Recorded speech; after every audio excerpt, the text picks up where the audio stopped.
Number হচ্ছে সুস্থভাবে exam হলে গিয়ে পরীক্ষাটা দিয়েছে, এটাই তার কাছে অনেক বড় কিছু।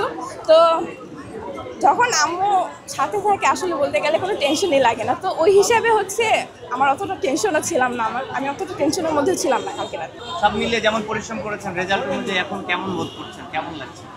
আলহামদুলিল্লাহ অনেক ভালো। হ্যাঁ, ঢাকা প্রেস মিস রাখেন। জিপিএ 5 তো অনেক কিছু, কিন্তু এখন জিপিএ 5 না পেলেও সমস্যা নাই, আসলে তো হচ্ছে অ্যাডমিশনে তো ও তো ডাক্তার হওয়ার ইচ্ছা। এরপর ঢাকা প্রেস মিস রাখেন। জি আপনাকে দুই বোন একটু এক্সাইটমেন্টে দেখবো, হ্যাঁ। আমরা একটু ক্যামেরায় দেখতে চাই যে জি জি না, আমরা অনেক বেশি খুশি। আমার বোন এত বড় অ্যাচিভমেন্ট, সবাই তো এবার জিপিএ 5 পায় নাই। আমার ফ্রেন্ডসরাও পেয়েছে, অনেক ওর ফ্রেন্ডসরাও পেয়েছে, আমরা অনেক বেশি খুশি। কতদিন কনফিডেন্স ছিল বোনের? অনেক বেশি, ও অনেক পড়ালেখা করছে।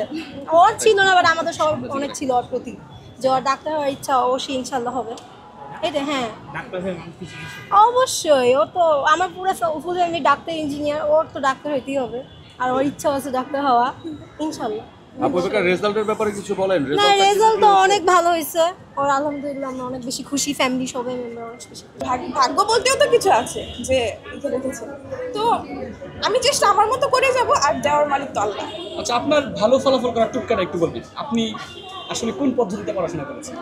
আমি অবশ্যই এটার পিছনে আমার বাবা মা, আমার নানু, আমি একটু ডিপলি চলে যাচ্ছি, আমার বাবা মা, নানু, আমার মেজো মামা, আমার সব মামা, তারপর হচ্ছে আমার বাবা মা, আমার বোন তো একদম।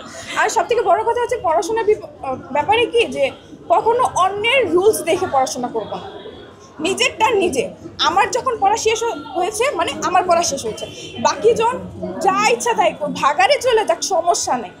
আমার পর আমার নিজে, আমার রুলস আমার নিজে, আশেপাশে যা ইচ্ছা তাই হোক, আমি কোথাও যাবো না, আমার পড়া আগে। আমার মায়ের কথা বলবো যে সে ছোটোবেলা থেকে যেদিন রেজাল্ট দিবে তার আগের দিন রাতে মিষ্টি খাওয়াবে সব, রেজাল্ট যা ইচ্ছে তাই আসো, তুমি পরিশ্রম করছো এটাই অনেক বড়, তুমি সুস্থভাবে এক্সাম দিছো এটাই বড়, এইটাই। আর হচ্ছে আমার মা তো গতকাল ঢাকা আসছে, সবাইকে মিষ্টি দেওয়া শেষ, তাই রেজাল্ট যা ইচ্ছে তাই আসো। সাদিয়া আফরিন। প্রথম কাকে জানিয়েছিলেন? প্রথম আম্মুকে।